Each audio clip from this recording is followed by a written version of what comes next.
My journey with autism started when I was non-speaking till 2.5 and diagnosed with autism at 4. After I heard that comment, it's like if I never got another speaking engagement for the rest of my life, just being able to know that one person was able to take in some of the information and make a life change, that was a really just profound moment. The teacher says to all of us, some of the most amazing and talented people and successful people in the world have disabilities, just like you. I didn't know I had a disability. Autism doesn't come with an instruction guide. It sometimes comes with a family who will never give up. I met so many families in our community who didn't have that sense of family. I think that's why we need to band together even more now. A journey like that would be a little bit traumatic. How were you able to cope with that? Welcome back to another episode of Get UnPuzzled, the podcast where we break down barriers, connect families, and bring real, honest conversations to the autism and disability community. I'm your host, Whitney Price, and today's episode is one we're incredibly excited about.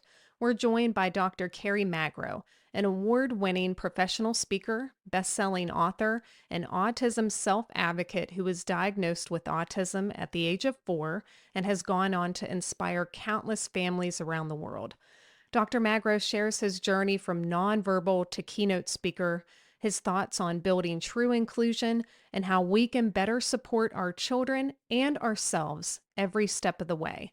Whether you're a caregiver, educator, or advocate, this conversation will leave you encouraged and empowered and inspired. Let's dive in. Thank you for joining us. I appreciate it. I know you've got a packed schedule. I know you travel so much, so this means a lot to us. Yeah, no, absolutely. It's my pleasure to be here. Share a little bit about your personal journey with autism and what exactly inspired you to become an advocate. My journey with autism started when I was non-speaking till 2.5 and diagnosed with autism at 4. And growing up, I fell in love with sports. Because of autism, I've had some laser focused key interest in basketball and theater. So I ended up getting a degree in sport management at Seton Hall University before deciding to change career paths. I realized a lot of people with disabilities were falling through the cracks within my community. And I wanted to be a champion for them, especially for those who can speak for themselves. So I changed career paths. I became a certified public speaker. I went through a master's in strategic communications, and kind of the rest was history. I've been speaking around the world for the past 14 years, speaking at over 1,400 events about autism, neurodiversity, and inclusion, and just hoping for a better day every single day for many in our disability community. Well, I know that the impact that you've had just in the short amount of time that I have had a son who's diagnosed on the spectrum. He was diagnosed at the age of 2.5, also non-speaking, and he's almost 7 now. So we started following you right at the very beginning of our journey. And I know what an impact you've had on our life, and I know so many others that you've impacted. I want to talk a little bit about your childhood. Growing up in school, did your parents tell you that you had autism? No, so ironically enough, I was in a social skills class when I was 11 and a half. We were playing disability celebrity bingo, where we were learning that like people like Michael Jordan had a disability and people like Dan Aykroyd had autism.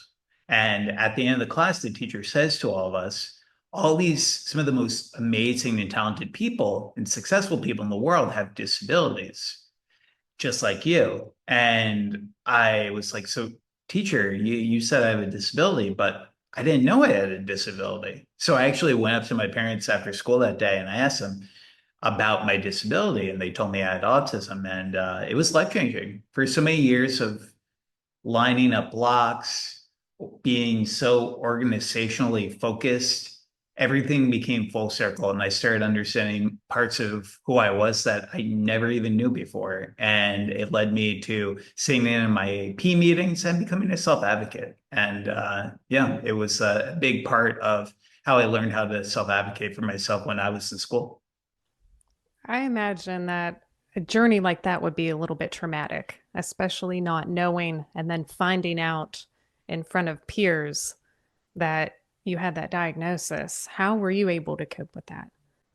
Yeah, my parents always started with love. That was the most important thing when nurturing my strengths, helping me with my weaknesses, helping me with reinforcers, reward systems, the whole nine yards. It all came back to trying to lead with love and positivity as much as possible because when I was really young, just not being able to share with people that you care about the most in your life, even about some of your basic needs. I grew up with a wide range of emotional challenges, and while it was a little startling to learn about my diagnosis at 11, which I wish I knew when I was just starting school, like 4 or 5, when I was getting that initial diagnosis, there were so many things about just my parents understanding that love needed to direct this conversation, even at 11, that really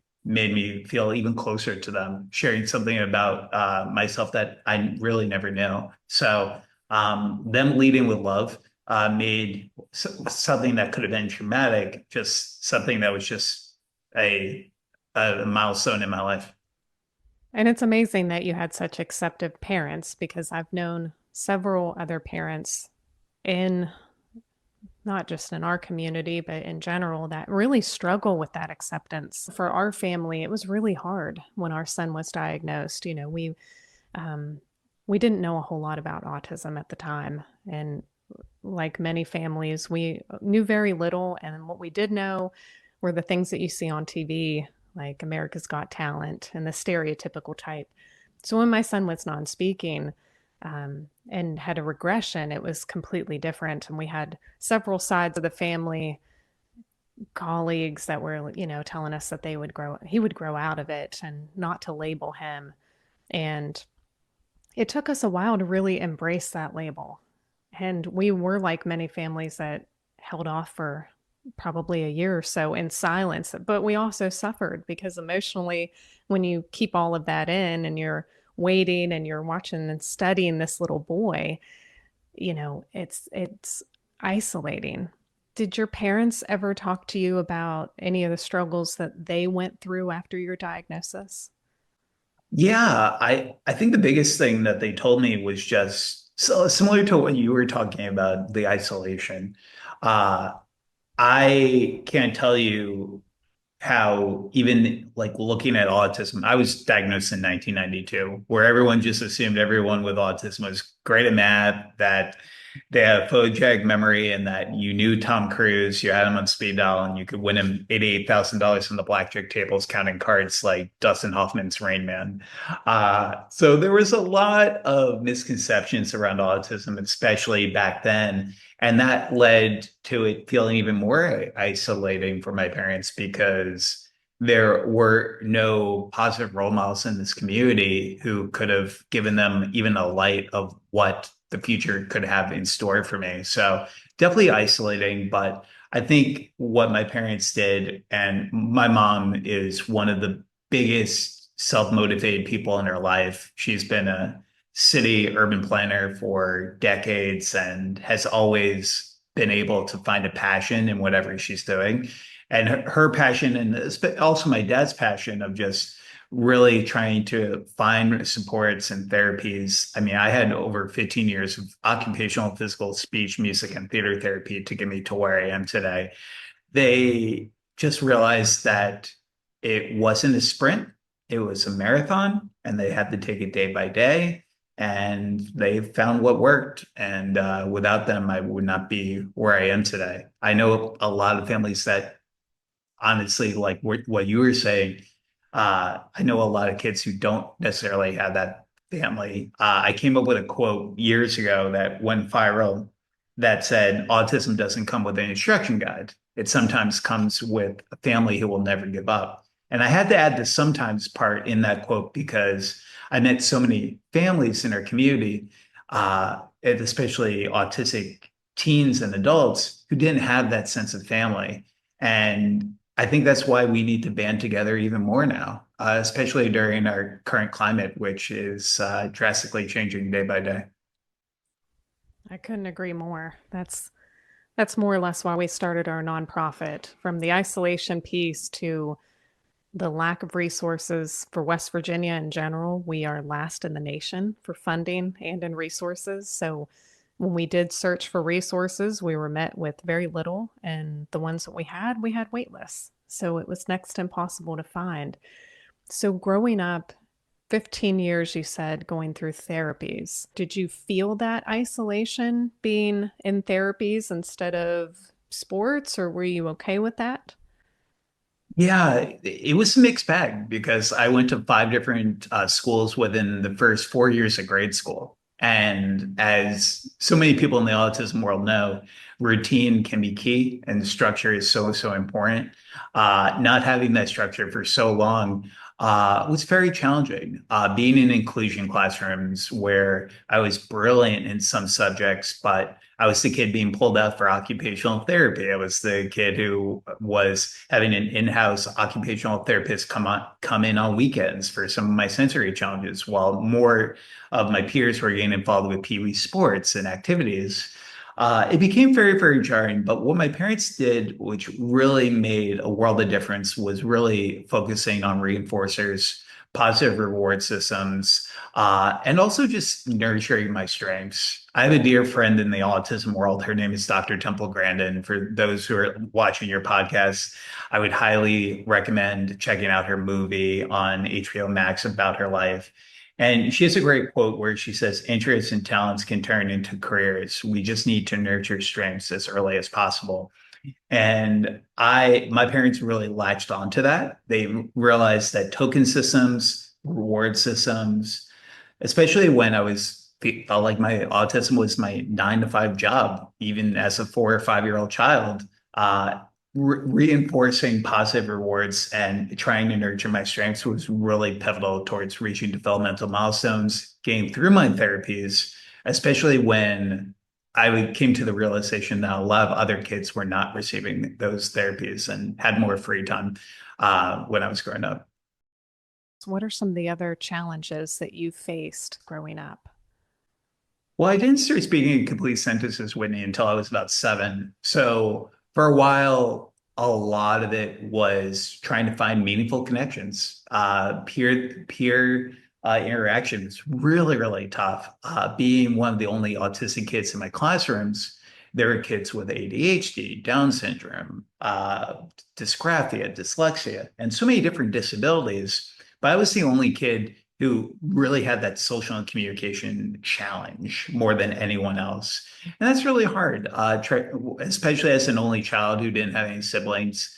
I consult with parents across the country, and one of the things that I talk to them a lot about is the importance of peer-to-peer interaction, especially in terms of building social skills and communication. And that was like one of the biggest challenges. In addition to sensory related challenges, I'm based in New Jersey and I grew up in a big city in Jersey City. And I ironically just moved in with my girlfriend this week. So I'm back in Jersey City now, which has been super exciting.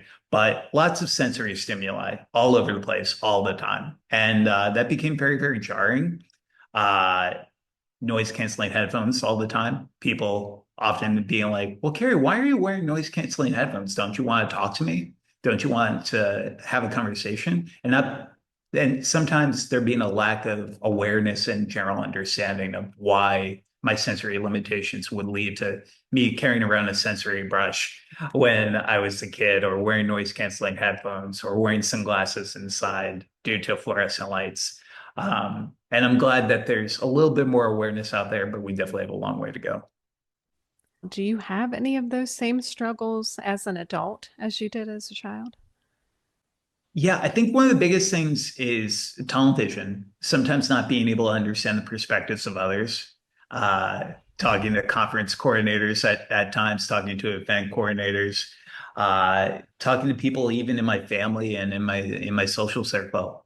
Sometimes things can go very over my head. Sometimes I still deal with challenges like understanding sarcasm and understanding different levels of tone when someone's being serious versus being sarcastic, for example. Even though I've progressed so much in many of those areas, I still see a misconception of a lot of people in the autism world say that people with autism grow out of having autism, but autism does not end at the age of 21.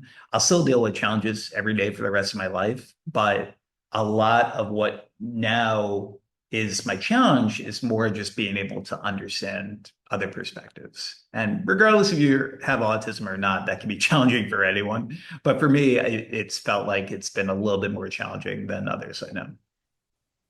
Do you feel like because you have come such a long way from where you started that people have that misconception more because they look at someone like you who has traveled the world and you're speaking and you are obviously very intelligent, knowing that you came from this background similar to my son.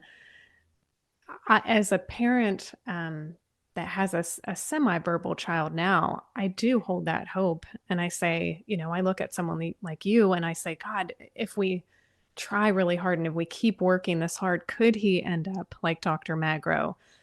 Do you think that that gives other parents hope, or do you think that sometimes comes with a misconception of if they work hard enough, then there'll be a Dr. Magro and quote grow out of this, even though we know the personal struggles or, the behind curtain struggles more or less? Oh my God, how much time do you have, Whitney? Because honestly, the past few weeks, that is something that has been really in my heart, in my head. The whole infighting between individuals with high support needs and individuals like myself, Temple Grandin, who are speakers, travel the globe, and give talks on autism and neurodiversity, because as much as I hope I can give parents hope and teach them a little bit about my therapies to hopefully help their children, I also want people to know that some people with autism are going to need 24/7 care. And although I'm very optimistic, even for those families with the advancements of AI, and I feel like we are going to have so many more answers for a wide range of comorbidities associated with autism, especially in the next 3 to 5 years because of the advancements in AI. I still know that there are a lot of people who in the profound autism world who struggle every single day. So while I do hope that I can give many families and also self-advocates hope who are growing up, I also hope that for anyone watching this, that we realize that, like my dear friend Dr. Stephen Shore says, who's also himself on the autism spectrum, if you met one autistic person, you met just that one autistic person. Look at every single person based on a color wheel. Look at their strengths, look at their challenges, and don't necessarily think of the linear line between less autistic and more autistic. Just try to find and meet these individuals where they are to find the supports needed and therapies to hopefully help them lead the best quality of life possible for themselves. I mean, that's exactly what I would hope for, but I know at the same time, we don't know what my son's abilities are gonna be. We don't know if he will live on his own independently one day, or if he will require the support of my husband and I forever, but it does still give us that drive and that hope. And I think that's something that is so important for parents to hold on to because we know where we started. And that's the other thing that we have to constantly keep in mind. These milestones become inch stones, and that's okay. We're still meeting goals, we're still progressing, and that's the overall objective at the end of the day. But I agree with you. It's hard, especially in April. We struggled finding that balance of autism awareness slash to acceptance and really showing all sides of the spectrum and all the different children that are on the spectrum. And I know in our nonprofit, we struggle to find that balance. So, but I appreciate your answer because I think it was absolutely perfect. I think you're doing a great job in the way that you're conveying what life has been like for you and what life is also like for other kids as well. Yeah. I want to talk a little bit also about your books. Supporting Your Autism Journey, it really offered a ton of guidance for us. What inspired you to start writing? Yeah, I've always loved the thought of sharing stories. And when I was in college, nobody knew I had autism. Everyone would be like, Kerry, you look like you have autism, but you don't look like you have autism. So, in the hopes of spreading awareness and education for people in my community, I have always been like writing poems and essays. And I decided to write poems about my autism journey for the first time. And that honestly, there were a few people who were like, wow, Carrie, these poems are interesting. Have you ever thought about putting them into a book? And I hadn't. And a self-advocate reached out to me and said, I really don't, I hear a lot of parents and experts in the field talk about autism, but I've never heard of an autistic person write a book and share their story. So I self-published a book when I was 25 and assumed it would be a nice Christmas gift for my parents called Defining Autism from the Heart, posted it on Amazon. And within 3 days, it became an Amazon bestseller for special need parenting. And that kind of just led to a flood of the domino effect of different books. Wrote a book on autism and falling in love, another book called Autistics on Autism, and then the book that you mentioned, Supporting Your Autism Journey, where I receive about 100 and 150 questions each and every single month from parents, educators, companies that want to hire more autistic people in the workplace. And I thought a cool and interesting idea would be to provide a FAQ list of frequently asked questions I receive from people in our community to provide a guide.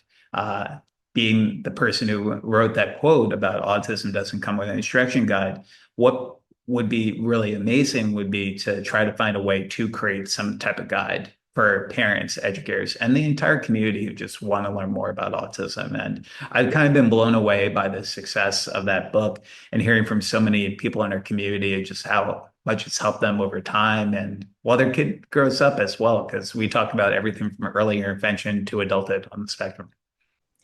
I mean, you're so incredibly optimistic. I've watched several videos that you have, I've watched several speeches. Have you always been this optimistic, or was that something that came later? You know what?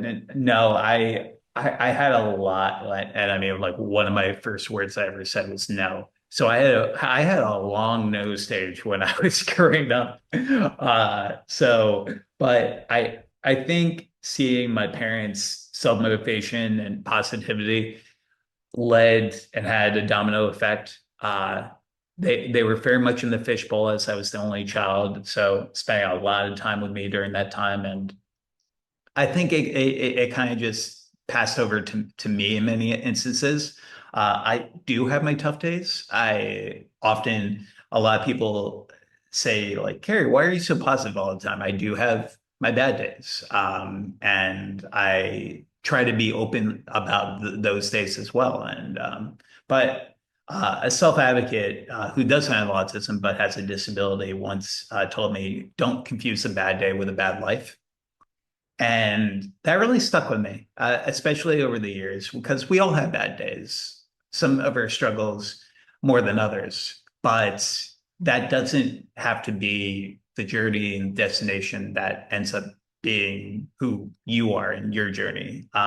Be a possibility thinker and just try to live the best life possible every single day. That's perfect. That's some great advice right there. Just because you have a bad day doesn't make it to where you have a bad life. And what a great outlook and perspective that is. And I can tell again when I'm watching your videos, they always look uplifting and positive. And I know when you go to these schools and speak and bring that personal journey with you, how important it is.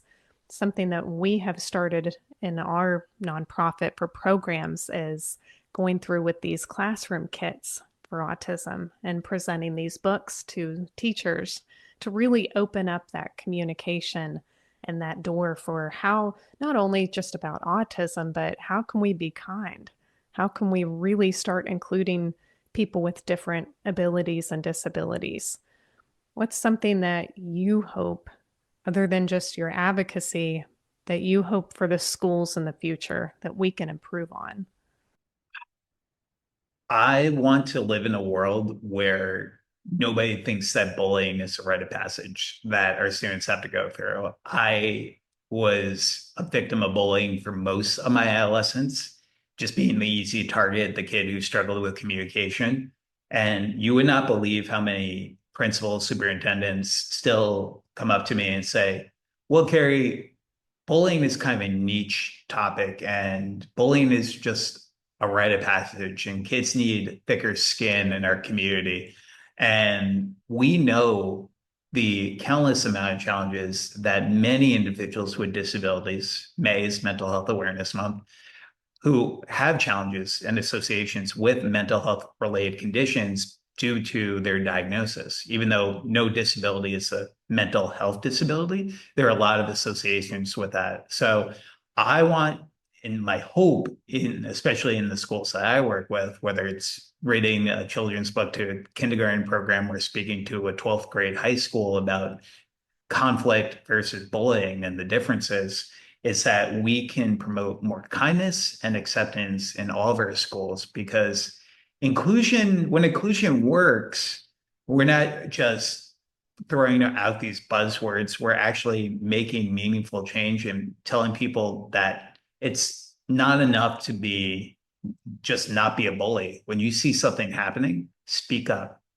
become an ally, because it can make a world of difference, especially for those who are easy targets. Absolutely.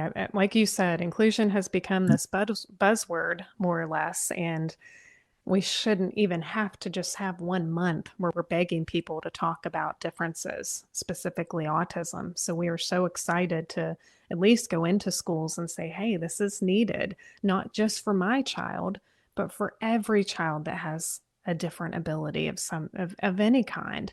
So it's so important what you're doing, and I admire it so much. I mean, children like mine, you know, in our community desperately need advocates to go in, speak positively, and tell their story. So thank you so much again for what you're doing. It's so impactful to so And many. no, it's my pleasure. What inspired you to turn all of these personal experiences into more guides for families? I mean, I know we've talked about just your life and growing up, but at what point did you say, okay, I want to help parents specifically? I just thought a lot of my mom and my dad, and I thought about them in that isolation and not having somebody to talk to. And as many parents who probably listen in can feel very isolating, deer in headlights once you get that initial diagnosis. And I wanted to help the future Kerry Magro moms, or just moms in general, not feel as isolated as my mom and dad did. Um, and I feel like giving that to a parent it's an amazing gift. And not only that, but so many different self-advocates I work with who don't have a platform that I do, to be able to just be able to be there for them and advocate for their specific needs is something that, if I wasn't in the situation that I was in, I would hope somebody would be willing to do for me. Is there any story or person in particular that sticks out in your mind when you're thinking about all these different advocate journeys and work that you're most proud of? One that sticks with me often is I was speaking at a middle school, and we shared a video of an autistic woman named Kristen that I interviewed during a conference years back. And she had mentioned in her video that she had thought about committing suicide due to being bullied. And one of the students who I showed that video to came up to me after I gave a middle school talk on autism and kindness and bullying prevention, came up to me and said, Kerry, I used to bully people like Kristen. And I didn't know people could feel the way that Kristen felt, like she shared in that video. And I just wanted you to know I'm never going to bully anyone again, because I know the harm and the lasting challenges that could be associated due to my actions. And I share this in many of my talks. After I heard that comment, it's like if I never got another speaking engagement for the rest of my life, just being able to know that one person was able to take in some of the information and make a life change, especially at a very early age, being in middle school. That was a really just profound moment in my speaking career that I still hold on to this day. I think that's incredibly profound. I mean, you literally changed his outlook and his behaviors in life. I mean, that's huge. Like you said, that right there would be worth it in itself. But I'm thinking at that age for myself, I don't know that I would have ever been able to go up to someone that I didn't know and confess that. So think about how many other kids you've likely impacted like that, that just wouldn't have the courage to say, I did something like that and I won't do it again. I mean, that's huge. You know that there's kids out there that would be quiet, but at least you planted that seed in their mind of look what you can cause by behaving in this manner. Mental health, like you said, needs discussed more. Oh yeah, absolutely. When I was in school, we didn't have any of those conversations. We never wore blue on World Autism Awareness Day. We never had any Autism Acceptance Month, Mental Health Awareness Month presentations. It was very, and I mean, in some school districts is still very dictated on Common Core and just getting these students in and out of the system as fast as possible. And let's not get them out of the system before teaching them how to be a decent human being. So when they do become adults and hopefully do overcome obstacles, that they could steer and become the future leaders of our society. Can you talk a little bit about the organization that you started? Sure. So I started a nonprofit organization called KFM Making a Difference. It was ironically around the same time I got my speaking accreditation.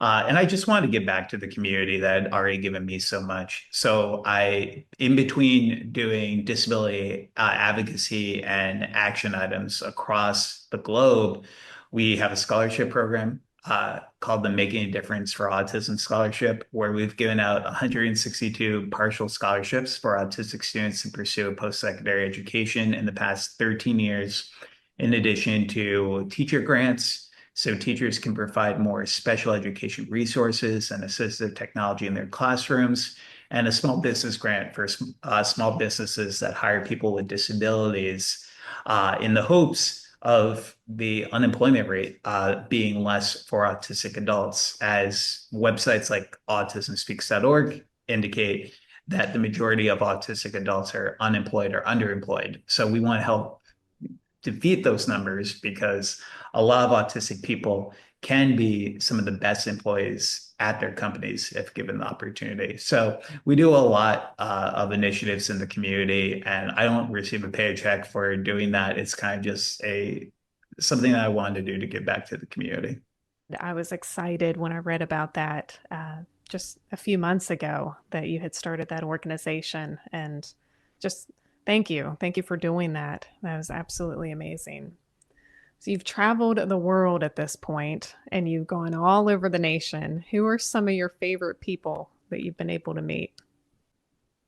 Huh. Oh my God. There's so many incredible people. Temple, just being a role model of mine, Dr. Temple Grandin, and being kind of one of the GOATs, greatest of all time in our autism community, in my opinion. Being able to meet her, be able to text her when I have questions. It's like if you told me when I was just a 23-year-old kid that I would one day have Temple Grandin's cell phone number and just be able to like reach out to her for like advice, well, like, what are we doing here? I would have thought you were nuts, needed to be in a straitjacket, but just like the whole nine yards. So that was definitely one of the most amazing opportunities. And then also just it may sound cheesy, but just getting the opportunity for I always love when a family or a parent comes up to me and just tells me a little bit more about their story because it does take a village, and none of us have to be in this alone. And I just appreciate all the feedback I've received from parents and also the testimonials too of where their children are and what they hope for the future, because it reminds me a lot of my own parents' journeys trying to pursue and trying to help their kid. So I don't think it sounds cheesy at all. That's my life right now. This nonprofit. I left my job about a year ago to do this full time, and it's the most fulfilling thing I've ever done and could ever do in a world that flipped us upside down and a journey, that's completely unpredictable and hard days. yeah, But this has kept us just not only going, but thriving in a way that we didn't know was possible. Even on the hardest days, we know that we have so many families that are walking along a similar path. And like you said, when you get that positive feedback and you know that you are helping people and that you are making a difference, in my opinion, there's just nothing better. There's just no better feeling than knowing that you're actually changing or helping to change someone's life. So I don't think it sounds cheesy at all. I'm. It sounds like you're an empath, and so am I. So I feel like I definitely relate. well, I applaud you, Whitney, for what you're doing. It's so especially in a world where, especially in our climate, to start a nonprofit and to go after just something you believe is right. We need more Whitneys in the world who are doing that. Because I mean, you go on social media, you see all the toxicity, and it feels like you can be very guarded and not want to go out there and support other people. But it's the whole Margaret Mead quote where it's like, don't underestimate the power of just like one person to change the world. Because that can really, that's how most of these movements start. Just one person being like, you know what, I don't see something that's right in this world, and I'm going to do something to change it. What about criticism? How do you handle any type of criticism that comes your way or any type of negative comments? Oh my God. I try not to engage. I have just a little over, and especially over the years, I've had my Facebook page, Kerry's Autism Journey, for almost a decade now. And now we have just a little over 330,000 followers. And I can't tell you the amount of trolls that are coming in. And at some point, I just realized, like, reach out to me via email if you have a complaint, a constructive criticism. I try to not look at comments on social media. My typical MO is post what I need to post on social media and then just jump off immediately. Because there are so many people in this world who are just negative just to be negative and want that power over you because they want you to intervene, because then they have the power. They want you to get upset. They want you to scream. They want you to yell. But if I'm not saying it's easy, but when we think about it, when we don't give them the opportunity, we don't give them the permission to take away our positivity, our light, then we're keeping the power, and they can't have that power if we don't give it to them. That's powerful right there. What you said, they want you to scream, they want you to yell, they want you to react. And when you don't, silence is met, and that shuts them down more than anything. I'm sure that that's not easy by any stretch, especially when you have that many followers. And like you said, there's just a lot of negative people in the world. So I'm sure it's not easy at all. Yeah. What do you like to do for fun when you're not out there speaking and engaging at schools? What is Dr. Magro doing in his free time? Well, most of my free time now is moving in with my girlfriend into her new apartment, which has been super exciting. Literally, if you could see this room right now, it's a little bit in shambles. But in my free time, I growing up with autism, I could tell you all 30 NBA teams and every single player on one of those teams. So I'm religiously watching the NBA playoffs right now. I'm a diehard Laker fan. We lost in the first round, but my dad is a diehard Knick fan, being I'm from New Jersey, and Knicks being from New York. Hopefully, we can beat Boston tonight. And then, yeah, I mean, basketball. I'm an avid movie watcher. I have had the amazing opportunity to take my love of movies and theater to becoming a DEI consultant. I've worked with amazing organizations like Netflix on Love on the Spectrum US and so many amazing other projects during that time to bring a realistic portrayal of autism and disability to our entertainment industry. So when I'm not watching hoops, I am religiously just trying to find the next best movie or TV show to watch, and hopefully also get the opportunity to be behind the scenes of the next project that will bring meaningful representation to autism to the screen. Well, that was my next question. What's next for you? Along with just living a hopefully amazing life and being moved into my new apartment, being able to get the opportunity to act. I have been getting involved in more workshops, honing my skills in acting. So hopefully going from behind the scenes to actually being on the screen. So that's kind of the next big jump. And then continuing my full-time work in speaking. It's been a labor of love for all this time, and being able to be self-employed and do something that I really enjoy, and getting the opportunity to be hired in schools and companies to discuss autism and neurodiversity is something I hope I can continue to do for many years to come. I've most recently next year, at some point in 2026, I've written an episode for Carl the Collector, which is about an autistic raccoon who collects things. It's PBS first ever autistic main character. So getting the opportunity to also consider writing as well in terms of screenplays for different productions around autism and neurodiversity too. We love that show. My little boy loves it. And there's no doubt in my mind you're going to end up acting. You put your mind to something, and I'm sure it's just a matter of time. So there's no doubt. And I think your work on Love on the Spectrum was great. I love the cast. We've had them on our podcast before, the moms. We've met Connor and his mom That's also. awesome. And just, oh God, we just love that. We love the whole series. I imagine how excited and proud your parents are. Yeah, I talk to them almost every day still, and they're just my greatest advocates I'll ever have in my life. As the 4-year-old kid and now the 37-year-old adult, I love them to death. So I love you, mom and dad, if you're watching.